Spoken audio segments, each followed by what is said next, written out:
Vamos directo a nuestra especialista que tiene un cabello también muy bello y que va a encontrar el Vive o alguno de los tipos del Vive para su color de cabello, que es negro azabache. Bienvenida, Annalisa, a nuestro programa. Y vamos a continuar con nuestros primeros pasos, nuestro segmento en el desarrollo sexual de infantes. La semana pasada estuvimos hablando del desarrollo sexual de 0 a 4 años y hoy vamos a continuar de 4 a 6 años porque hay diversas etapas, ¿no? Sí, y diversas maneras de comunicar lo que es el desarrollo sexual y cómo tratar los padres el desarrollo sexual de nuestros hijos. Ajá, bienvenida. Muchísimas gracias. Y mira qué bonito porque va todo hilado y las edades no son como unas edades exactas del libro de que va a ocurrir de esa manera específicamente, son edades aproximadas, pero cuando uno maneja esa información tiene una idea de qué está pasando internamente dentro del niño también, ¿no? Y qué puedes esperar exactamente.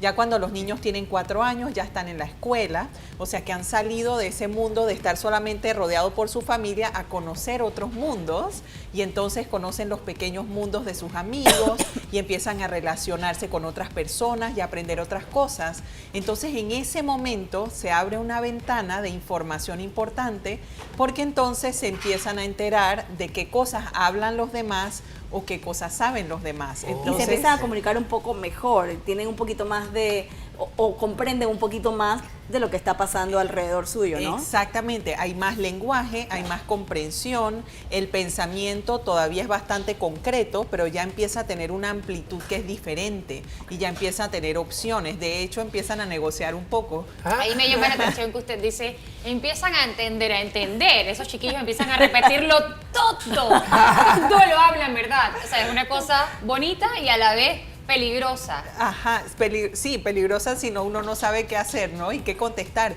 porque entonces están todas esas preguntas de por qué. Entonces, a esa edad ocurre algo que es muy lindo y es que empiezan a fijarse que tienen un sexo y que su cuerpo es diferente al de las otras personas que están allí, entonces que están alrededor. Y entonces es un momento donde empieza a haber un descubrimiento y un cuidado con respecto al propio cuerpo que es distinto al de antes, ¿sí? Okay. Y eso, en ese momento, entonces hace que empiece a notar que hay unas diferencias, no solamente en el cuerpo, sino en los comportamientos, en la forma de ser, en la forma de hablar, en las cosas que hacen, qué colores usan, de qué colores se pintan, y entonces empiezan a hacer ciertas observaciones que antes no capturaban específicamente. Ahora hay un tema, porque obviamente siempre en el momento en que estos niños empiezan a descubrir todo el tema de cómo se visten, de qué colores esto, los niños juegan con esto, las niñas juegan con lo otro, hay un clash y ahora es muy común que, por ejemplo, diga, ay, el niño que no se puede vestir de rosado, la niña que no puede jugar fútbol. Entonces, obviamente, ya está comprobado que sí, está bien que la niña juegue fútbol y que el rosado es simplemente un color y que el niño se puede poner rosado. Sí. Pero hay papás, obviamente, que vienen con esta programación porque esto es antes. Entonces, cuando nos encontramos en ese momento, ¿qué tenemos que hacer? Y obviamente también, ¿cómo se relaciona esto con la sexualidad de los niños? Ajá.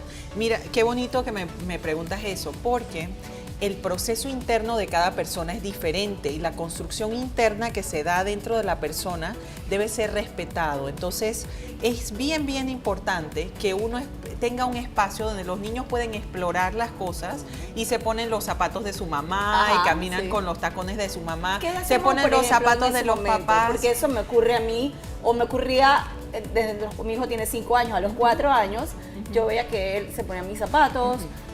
Gracias a los expertos como tú, me enseñaron a no tomar esto o alarmarnos, que es algo normal porque el ser humano le gusta experimentar y entonces él simplemente está experimentando. Si yo reaccionara de una manera alarmante, entonces le estoy despertando como que algo aquí está. Claro, y fíjate, es que en ese periodo de 4 a 6 años, lo que va ocurriendo es la identidad de género. O sea que la persona internamente realiza un proceso que le permite entonces escoger con cuál género es que se va a identificar. Y ese proceso es un proceso donde hay un aprendizaje y hay una exploración y es natural y es lo normal de la etapa. Y lo otro que ocurre en ese momento es que las niñas se enamoran del padre y los niños de la madre, ¿sí? Que los teóricos científicos como Sigmund Freud desde hace 100.000 años dijeron, no, esto es un proceso que es natural, que es parte de, y que es un proceso que ayuda a que se vaya dando esa identificación interna y que se vaya dando una definición de qué género es que la persona está tomando. Esa es la edad de los por qué, porque tú De- también lo de ves, los están por qué estás experimentando. clara. Mami, Ajá. ¿por qué esto? ¿Por qué Ajá. lo otro? Y hay preguntas que van y que tienen que ver con lo sexual o con...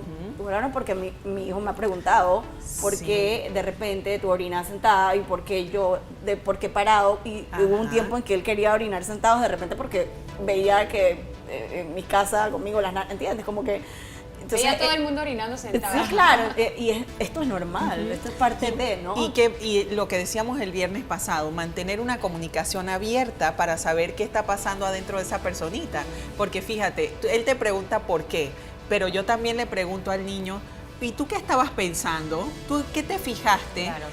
Porque a veces también pasa que otro amiguito le dijo algo, o un amigo más grande en el bus, que están con muchos niños de diferentes Sí, edades, y entonces escuchan otras cosas. Entonces así uno también puede explorar qué está pasando en el mundo interno de ese niño. Esa es una buena pregunta. Los niños cuando empiezan también a comunicarse con el mundo exterior, pues aparecen estos otros factores externos que son niños más grandecitos, Sí. que tienen más información y también tienen otros, por ejemplo, yo siempre digo que de los, yo no sé, tú me dirás si es verdad o no, pero de los 8 a los 9, o sea, cuando un niño pasa de los 8 a los 9 o por ahí más o menos, Ajá.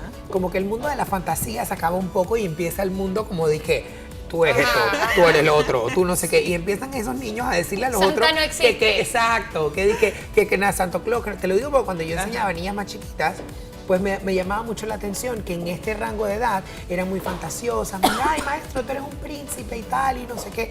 Y, entonces, y cuando cambiaban de edad, se volvían como estas manillas, como súper malitas. Y entonces como que le Mean hacían, girls. como mean girls, y le hacían bullying a las otras. ¿Cómo hacemos? Porque siempre las mamás no quieren, es que yo quiero vivir eso de mi hijo, sabes, que tiene la fantasía y tal. Y el chiquillo de porra este le está diciendo Viene que no y le existe dice que Santa Santa no Claus. existe. Pero yo tengo una niña que dijo, si mi mamá dice que Santa existe, Santa existe. Fue su respuesta, Ajá, tenía 5 fuerte. años. Sí, y es que ahí uno va viendo cómo va cambiando el pensamiento y cómo los eventos externos influyen en el proceso interno de la persona, en lo que está pensando, en lo que está hablando. En ese periodo de 4 a 6 años, todavía ese pensamiento con esa imaginación y esa distancia entre la realidad y la fantasía no es muy clara. Es todavía un periodo donde el niño está muy metido en su propio mundo y en su propia exploración de la Así experiencia. Y entonces cuando ya van llegando a edades más grandes, entonces el pensamiento se va volviendo más realista y entonces pasa eso que tú estás explicando. Y entonces internamente la información que va capturando el niño es distinta y se va procesando distinto adentro. Por eso es que es importante que en ese periodo de 4 a 6 años se dé permiso para que haya una exploración y una observación y que el niño pueda hacer preguntas. ¿Por qué mi cuerpo es así? Ok. Por ejemplo, las preguntas de cómo el bebé llegó adentro de la barriga de la Eso, mamá. por ejemplo. Es típico en esa Cierto. etapa. Cuando le preguntas al niño qué piensa, ¿tú qué crees cómo llegó ahí? Entonces piensan que la mamá se lo comió. Ajá, mi se hija lo me preguntó, comió, mamá, se ¿y lo ella tragó. cómo se tragó Sí. ese niño? Y yo digo, bueno, entonces. ¿Cómo, Sí, cómo exactamente. deberíamos, ¿Qué le por dices? ejemplo, Exacto. si un niño pregunta y que de dónde vienen los bebés? Ujú. Le dices que el padre pone adentro de la madre una semilla que cuando Ok. se unen forman a un nuevo bebé con el amor que hay entre esas dos personas. Ok. Y entonces después eso va creciendo y se va convirtiendo en un bebé y por eso la barriga de la mamá va creciendo. Yo he escuchado muchos comentarios acerca de por qué mi mamá se está engordando de esta manera, Claro. como una preocupación que será que está enferma o que el bebé le está haciendo daño a mi mamá porque le está estirando el Claro, cuerpo. claro. Cada niño interpreta las cosas de una forma distinta y hay otros niños que ni piensan en eso ni se les Y ocurrió. lo llevan divino. Eso, exacto. Cada niño tiene su proceso diferente. Por eso es que es tan importante preguntar al niño, ¿qué estabas pensando tú? Cómo Y es invertir, bien- ¿no? Exacto. ¿Cuál es el error más común que cometemos los padres a la hora De explicar estos de temas, explicar a claro. los niños cualquiera de estos temas, sobre todo cuando estamos hablando de temas sexuales? Mira, yo creo que el error más grande viene de sentir miedo en decir algo equivocado. Sí. Una cosa que no es, en el momento que no es, intervenir y hacer como algo que le pueda hacer daño al niño. Y por la gran, generalmente esas preguntas vienen en los momentos menos indicados. Menos indicados, menos O esperados. Inesperados, son totalmente inesperados. Exactamente. Pero la verdad es que si uno puede manejar alguna información básica, uno puede contestar ese tipo de preguntas de la manera adecuada. Siempre que uno conteste la pregunta del niño simplemente y además averigüe por qué el niño te está haciendo esa pregunta, porque eso es típico de la etapa, es parte de ese periodo. Sin embargo, si ese niño está preguntando eso porque ha visto videos pornográficos en el YouTube, es una historia Otra diferente cosa, claro. a que si el mismo proceso de crecimiento interno del niño ha descubierto diferencias en su cuerpo, al de sus hermanos, al de otros compañeros de clase, y de ahí vienen las preguntas. Pero me llama mucho la atención la manera en que lo has explicado, lo de la semilla, porque hay que ser muy cuidadoso en la selección de palabras y no hay un librito que te diga cómo hacerlo. Por ejemplo, yo le dije a mi hija, tenía 3 años, que sí, que la mujer y el hombre se casaban y de allí la mujer se embarazaba cuando se casaban y salía el niño.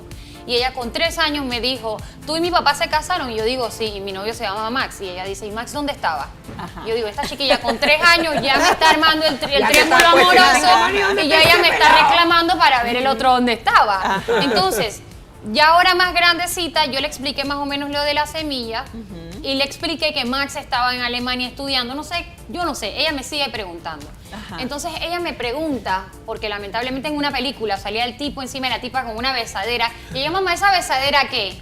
Entonces ella quiere saber y está ¿Qué de necia, hacía esta niña ¿qué viendo hacía eso? esa mujer besando al tipo, o sea, uno encima del otro, ese sándwich qué? ¿Uno qué hace Ahora, en esos momentos? ¿cómo le digo entonces a ella? ¿Dónde le digo? Dije, mira, Lía, esto es así, asa. Pues tiene 5 años solamente. Ajá, me haces pensar en una mamá que conozco que me dijo que ella lo que quería cuando le hacían esas preguntas, que siempre iba manejando su carro y la niña le hacía estas preguntas y ella quería abrir la puerta y lanzarse del carro para no contestar.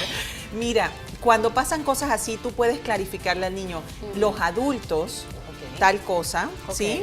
Porque entonces de esa manera en su pensamiento, que todavía no está tan organizado, tan desarrollado y que todavía es medio fantasioso, tú estás avisando a la persona, esto va a ocurrir cuando seas una persona adulta. No estás diciendo, esto es malo, esto está Claro. mal, esto no lo puedes hacer. Yo creo que el problema está cuando Sin- satanizamos las cosas, que Exacto. son naturales. Exactamente, y que es parte de un curso de desarrollo natural y normal de cualquier persona. Entonces, lo que es muy bueno es poder respirar para no entrar en pánico con las preguntas. Ok. Y entonces, lo que no sepan contestar en ese momento, digan, ¿sabes qué? No sé, voy a pensarlo y te digo más tarde, Ok. y más tarde contestar. Voy a investigar. ¿Qué pasa si la niña, Exacto. si la Yo te niña quiero, insiste? perdón, Dale, dale. Yo te quiero hacer una pregunta. Hablas mucho de, ok, preguntarle al chico qué está pasando, o por qué lo está pensando, o tú qué Ajá. piensas y Ajá. tal. Pero, por ejemplo, yo he escuchado a muchas amigas mías decir, pero es que tenía que sacar las palabras como con cuchara. Porque a veces le preguntas y como que los niños no comunican. Dicen, y no dicen nada. Hay un truco muy particular para hacer eso. Ok. Mira, tú en vez de hablarle al niño directamente, le hablas hacia objetos. Ok. O con títeres, con muñecos, con juegos. Entonces, por ejemplo, si yo estoy pensando que ese niño a lo mejor ha visto videos o ha visto algo en internet o alguna cosa que no me siento que algo más sabe de lo que no debería saber a esa edad, entonces yo busco unos muñequitos o unos puppets, unos títeres, y entonces juego a que estos amigos se encontraron en la escuela. Y entonces estaban conversando y mira lo que le dijo este niño le dijo esto al otro niño. ¿Qué le contestó? Y como él va a reportar o va a decir lo que conoce en su mundo interno y en su experiencia de vida, entonces va a poder comunicar Ah, de qué una buena manera táctica. más Claro. fácil lo que le está pasando. Ahora, me gustó mucho la pregunta de Yossi, y es verdad, no todos los niños van a preguntar, ni son preguntones. ¿Qué pasa con los introvertidos? En este caso, hablamos de 0 a 4 años, el programa pasado, ahora de 4 a 6. No podemos obviar ninguna de estas etapas de las cuales estamos hablando, siempre hay que introducir este diálogo por medio de juegos o demás. Sí, así Siempre, es. no se puede saltar, no deberíamos saltarla. No deberíamos saltarnos las conversaciones, porque después llega un momento en que la persona necesita correr, pero no gateó. Entonces, ok. Eso se es empieza a exactamente como si nos complicar. saltáramos la etapa de gateo. Exactamente. Ok. Por ejemplo, si el niño no ha gateado, después va a tener problemas para leer y escribir. Pues, por ejemplo, entonces, si tú estás con un niño y el niño tiene la edad para gatear y no está gateando, entonces vas a una terapia, buscas ayuda, ves cómo lo ayudas y todo para que la persona pueda Gatee, gatear. claro. Exacto. Pero fíjense qué bonito es que la observación del adulto, del proceso, de lo que le está pasando al niño y lo que el niño está experimentando, es lo que va a permitir que ese adulto se dé cuenta, uy, aquí está pasando algo, necesito ayuda, voy a leer algo, voy a preguntar a una amiga, voy a preguntar a mi mamá, a mi abuela, y empiezas a buscar más información para estar seguros de que estás dando los apoyos necesarios a la Exacto. persona. Es como, por ejemplo, que los niños, y ya para terminar, que se exploren o empiecen a tocar sus partes íntimas y de repente quieran tocar las partes íntimas de las demás personas porque están en un proceso de exploración. Sí, es un proceso de exploración al cual hay que enseñarles a poner límites. Ajá. ¿Cómo Porque- le diríamos a un niño? Ajá, les diría es que estas, fíjate, así es mi cuerpo, pero estas son mis partes privadas Ok. y las otras personas no pueden tocar mis partes privadas. Ok. Y tus partes privadas no las deben tocar otras personas tampoco. Tienes que cuidar tu privacidad. Entonces te va a preguntar, ¿y qué es privacidad?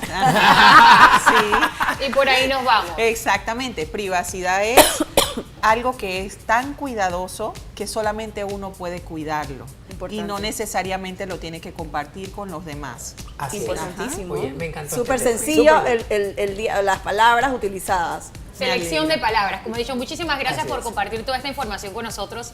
Porque nosotras que somos madres y tenemos niños en Y esa en esta etapa. siquiera nosotras sabemos cómo controlar a veces la situación. Pero gracias a ustedes, los expertos, esto será posible, Erika. Vamos a controlar las situaciones en nuestra casa.